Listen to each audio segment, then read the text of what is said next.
Dan Swan here, the unit.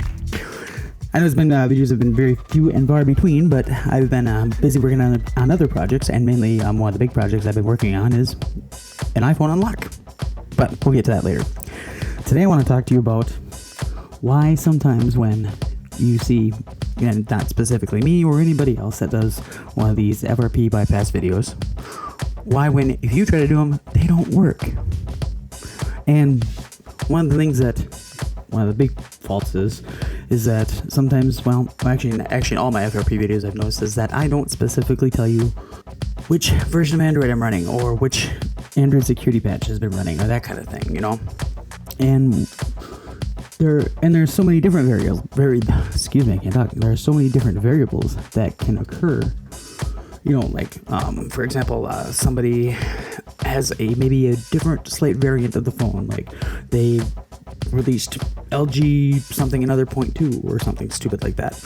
And the phone looks exactly the same, smells the same, tastes the same, all that, but it's really not. It's a different version. And also it could be operating system of the Android version that I'm using. Like if I'm using Skittles 6 point whatever, I'm not an Android guy, as you know, but I do these videos for you. And the other person that's watching the video could be using KitKat whatever 2.2. Don't quote me on these. I'm just using this as an example. So, and then, there's also one main big reason is why that if you watch one of my videos and you have the exact same phone and this and that and the other, but you could have the updated Android security patch or maybe even a lower version of the Android security patch update, whatever it's called. That's the big one, because that's where they try to patch the whole thing. And a lot of people don't know that because, it doesn't really tell you too much on the phone about which security patch is being ran on that phone. It happens, that's why it's there. That's one of the main reasons why they do that, is to plug the hole so you cannot get into it. And it does happen, it's a system. It happens where the system screws up and you bought this phone, you paid for it, you used your hard-earned money for it, and something stupid happens to the phone and you had to reset it. You reset it and now it says verify your account and you try to log in and it don't work. I personally have had that happen to me. It sucks because it's like, where do you go? There's no Android retail store to go to. Google doesn't really offer too much help for tech support versus I can go to the Apple store and get it resolved or whatever. So what do you do? Okay, so we have to go on the internet and search and figure it out ourselves. And, it's not always perfect.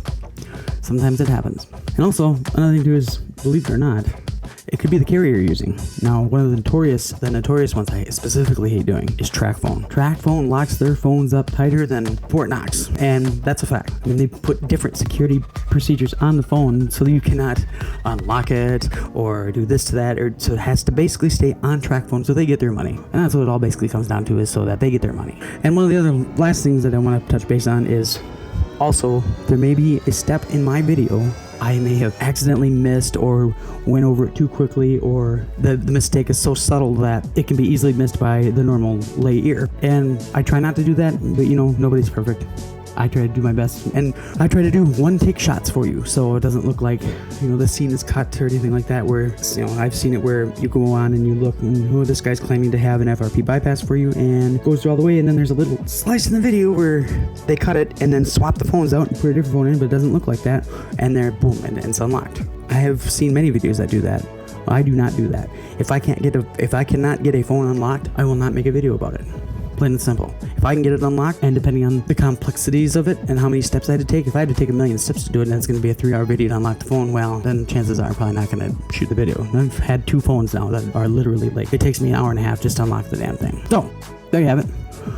Now, what you're probably thinking is, well, that's all fine and dandy, but what can I do to unlock the phone? Depending on how smart you are and how techie you are and how good you are with these things, one of the main things is that you can do, and you can try for yourself, go through every bit of the phone that you have access to. And this is basically what I do. I start from the front screen, I click on anything that can be clicked on, and I go in and I click on it, and I start locking the screen and unlocking it, or trying to do a notification or reboot the phone, some sort of flaw or bug in the software where it will allow me to gain access to the phone. It's not all that difficult, but I've been doing this for quite a while, and it can be a challenge. With all the billions of dollars that they have, and they hire these very expensive people to write the software and stuff, why are they leaving such obvious holes to open the phone like that? Well, like I said before, they don't have stores or really easy tech support. Maybe these are purposely done for this. I don't know. You tell me. Leave a comment in the comment section. Let me know. Maybe you do know the answer. Another thing too is that, and I don't recommend this for everybody, but if you are somewhat involved in it and you're kind of like the tech guru amongst your friends and family and stuff like me for example, I have specifically purchased software to sometimes help me unlock, and it does work and it doesn't always work. And also I'm a programmer too, so I have also developed my own unlock software on rare occasions, depending on how far you really want to go with it. If you really want to get it unlocked, maybe trying to look to get some software. I use Chimera Tool. That's basically the one and only tool that I have used. It works not all the time. Maybe it's about 40-60, and 40 is working, 60 is not working, and it is a little bit expensive. It's also a nice tool to help you recover and all that other fun crap too. I have used Dr. Phone, Wondershare, all that crap. It does kind of work. It does, but in some cases where, like the iPhone for example, we have a way to bypass the passcode. Okay, I hook it up and it wipes the iPhone, and then iCloud lock now. So now it's in even a worse state than what it was before. It's not in what's called a lockdown mode. Now it's in lockdown mode, and now I'm really fucked.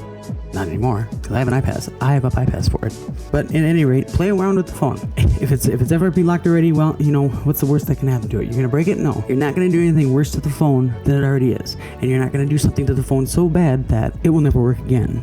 Chances are, if it's already FRP locked, it's a paperweight anyways. So what's the worst you're gonna do? You can't screw up the software enough to make it unusable. If you do, well then you just go ahead and restore it. Run your recovery program, and boom, you're right back to where you were at. Don't be afraid to try it, folks. That's half the fun. Anyways, so good luck to you. And yeah, thanks for liking, subscribing, and watching and all that fun jazz. And very soon, I will be coming out with an iCloud bypass. No bullshittery. So anyways, this is Unit. Keep on, guys. Thanks for watching.